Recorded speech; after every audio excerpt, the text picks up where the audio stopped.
Oh, there we go. There's a whale in the background. Yeah, here's me with my friendly blue whale.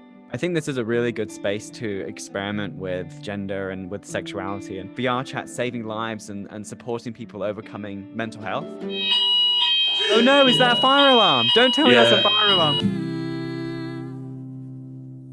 I'm just getting my Okay. headset on, but we are rolling in real life. And this is the first time I've used a real camera since like February. Hello, welcome to the first episode of our replayed interview series. Today we're delving into the world of VR, which is appropriate as we're talking to VR filmmaker and director Joe Hunting. Hiya, Joe.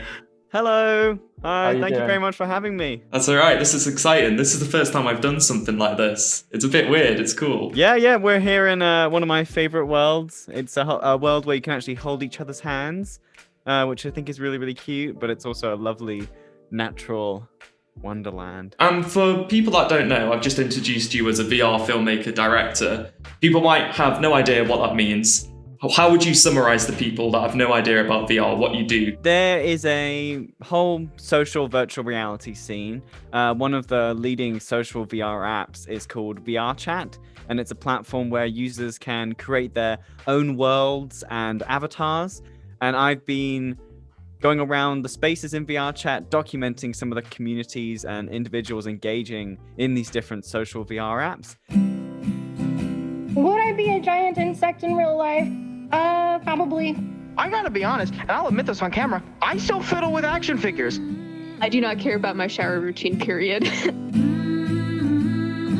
Bro, I'm the lion now. Oh, Jack.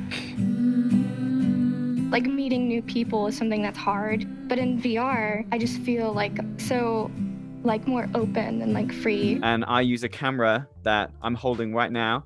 As you can see, I use this camera to film inside VR. So you made your first film in VR in like 2019, and that was a wider screen. And then you made Club Zodiac, which was similar, but you explored like dance clubs and VR. And now you've done Virtually Speaking, which is a series. From when you first started to now, how has filmmaking in VR changed? Well, definitely, filmmaking in VR hasn't changed. The tools haven't changed a huge amount. When I made a wider screen in Club Zodiac, I was just screen recording on my desktop. When making Virtually Speaking, which was this year, I had my first headset and I made the entire series and shot the entire series with myself in VR with the VR Chat camera, which I'm holding now. The camera tools in VR Chat are really developing now. Because you can change focal length and stuff, right? Yeah, exactly. So Yeah. one of the members of the VR Chat community, his name is Hirobiki, and he's made a camera called VRC Lens, and it's an incredible tool, and I really recommend checking it out. It's really shaping the future of VR Chat and social VR filmmaking, I think. So if you bear with me, I can get it out. All right, I'm swapping into my camera avatar. So I've swapped to my camera perspective now. Mm-hmm. And I'm gonna go on like a nice wide 14mm lens. Can you, oh, there we go. So you've set the camera down. Okay, yeah, so I've just set this more cinematic and dynamic camera up on a tripod.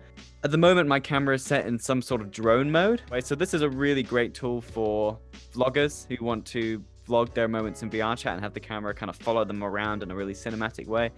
But also for people like me who are kind of exploring very cinematic filmmaking tools for documentary largely, but for fiction as well. This camera, does it like track to your avatar and it follows you around? Yeah, you can do that. So I'm controlling this using my thumbstick. Right, okay. And if I hit a button called Track Self, I can then walk around. And it will chase you. Will follow me. Yeah, Nice. exactly. Do you mind if I quickly just say, I've realized I was not facing my real life camera during that talk. Is that okay? The reason is this camera, it kind of sticks to my hand and it's really hard to like flick it around to face me. Sure, yeah. Well, I guess they could Oh, do you're that, about but to it just snap your arm. exactly. Yeah. How did you get involved in filmmaking in VR and creating, VR content? So I started making films in VR in 2018. I read an article about VR Chat and it was about VR chat saving lives and supporting people overcoming mental health? So I had always felt a little different and stuff. I noticed that when my friends, I always seem kind of annoying to my friends, a lot, and I could never focus. I've never really been able to focus. It's gotten to the point of tears, where I try to do my math homework or something, and I just can't. And I was really, really inspired by it as a filmmaker because of all the different worlds and avatars. I thought that'd be really interesting to film in. But also, I'm a huge gamer as well and grew up playing massively multiplayer games like Guild Wars 2, where I had a lot of online friends that I'd socialize with daily. So the stories of people finding relationships and friendships online really resonated with me. We're going to go to a world called Deep Blue. Nice. Which, when I first saw the name, kind of made me laugh because it's the name of my local fish and chip shop. Nice. Exotic. But it's a gorgeous world.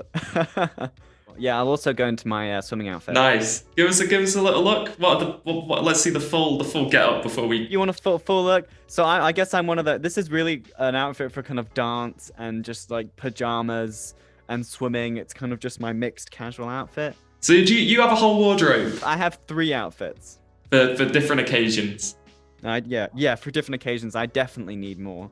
Well, my leg is a little bit weird. Hold on, I'm going to recalibrate. This is what recalibrating your full body tracking in VR looks like. These are the awkward, more real life bits of getting changed.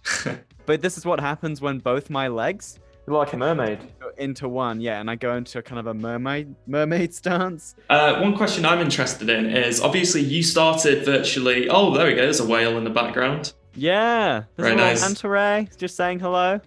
Whoa. You started production on Virtually Speaking just as lockdown hit, the first lockdown in the UK. How was your production affected, if at all? And if it wasn't, maybe explain some of the benefits of VR filmmaking. Lockdown would have been so different without Virtually Speaking. It was very quickly, my only social outlet making the show, but it was also one of the most social times of my life because I was speaking with people from all around the world every day. Now, obviously, the pandemic is still happening. People are really starting to see social VR's potential, I think, and it's only been more true to me and more exciting to me to continue working in this and continue telling stories because I think it is so important to my life at the moment during the pandemic. It certainly was during Virtually Speaking. How many different animals do you have in the ocean here? Well, there's a blue whale above me. Let me go say hello. Yeah, go say Just hello. gotta swim please. over. There you go. It's a lovely selfie opportunity right there. No, yeah. Here's me with my friendly blue whale. So on the topic we were just talking about of VR becoming more mainstream, do you think at the moment that the one blockade to it becoming mainstream is the cost of the equipment? How do you think we bridge that gap of VR becoming something anyone can have just sat around in their living rooms?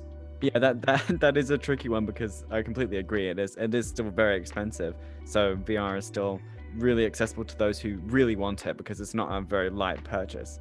Though with the Oculus Quest is the kind of leading headset, I think, for people, casual players, and for people who just want to give it a go. However, in terms of social VR, it's a little bit limited. VR chat is a little bit limited. As those standalone headsets become more popular and grow, and hopefully the hardware will get better. I'm sure it's not healthy to directly compare the two, but compared to traditional filmmaking, are people more honest? Do they allow you to tap into their thoughts more in the documentaries? Because I guess, in a sense, it's not them on screen. Or do you think that's a double-edged sword in the sense that, because it isn't them on camera, they can afford to be a bit more a hyperbolic version of themselves? Do you think it helps access a truer version of them or a slightly more cartoonish version of them? Yeah, that's an interesting question. I can't give a clear answer on that because you'll never know what is going on behind someone's avatar truly. And I actually really like that question, that uncanniness that you get when you're talking to someone. And for me, I just kind of get rid of the wall and just believe that the person is the person and I just see them for their avatar. But it is definitely an ethical question for me as a documentary filmmaker about, the truth, and if they're sharing very intimate and personal thoughts, then you have to be very respectful of that. So whether I'm filming or not, all those kind of real life precautions and techniques I apply here as well. I think that's really valuable. I think this is a really good space to experiment with your persona as well. So experimenting with gender and with sexuality, and it's something that I think take for granted in VR. Obviously, there's huge challenges with doing that in real life. So being able to do it here is an amazing space for people to explore that and to kind of do a test run for if they feel a certain persuasion, coming along. Yeah, just show what. So this is a museum in VR that we're in currently. Yeah, so this is a real kind of stately home museum in Sweden that someone has 3D scanned and uploaded to VR chat, so you can walk around and give yourself a virtual tour of this real place in Sweden. Do you think in VR we're going to get places you can visit and you will actually have to pay to get in to experience it? I know you mentioned that's a thing some cinemas do when they show films in VR. Like it's a whole different way of experiencing things in real life in VR. Yeah, I think absolutely we'll start seeing events and cinema screenings and shopping malls and all these different various things where there'll be monetized aspects to it. Live theater as well in VR, where you can go and do a live theater experience with live actors in a built virtual world, and you pay tickets to go and see that.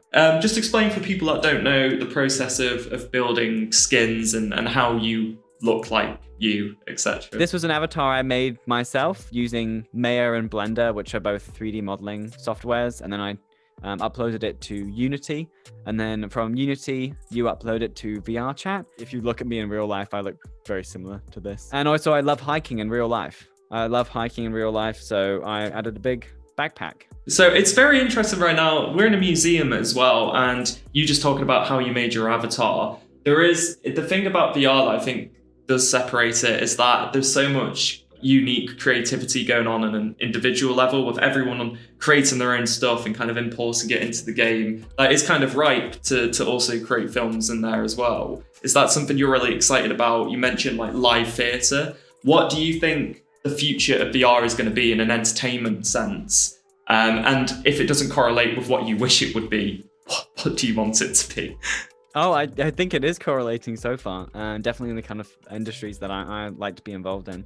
Currently, I'm kind of working as a freelance videographer for a few events and live theatre shows, filming and capturing their events for social media and so on. I really enjoy kind of sharing and teaching people about this new culture and community, because I think people can find a lot of fun and fulfillment out of it. You mentioned you shot a wedding in VR. I did shoot a wedding, yeah, that was really good fun. I would hope to shoot more. It's been a surprise to me becoming kind of a virtual videographer as well, and because of the pandemic, so many people have been using VR chat as a space to explore different experiences or festivals or events that they planned in real life, and then they had to scrap it because of the pandemic, and then they're doing it here. 3 years ago, I had no idea that I'd be doing this. And I should also say that I'm definitely not the only one. There's a lot of people who are using cameras in VR and really, really talented filmmakers. So I'm definitely not the only one. I'm just one person who's using the tools and enjoying it.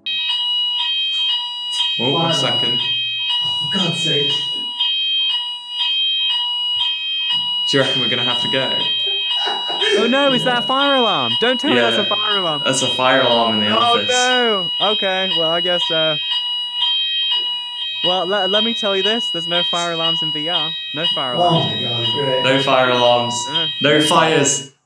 Oh, There we go. for God's sake. Joe, thank you very much for joining us. This has been really great and interesting. It's been great fun. Oh good, yeah, it's been my pleasure. Thank you for having me. Yeah, thank you for giving us a little show of the places you like to go in VR, letting us into your flat. It's been great. Thanks for coming on. And for everyone watching, consider giving a little subscribe, a little like. Thanks for watching. See you next time.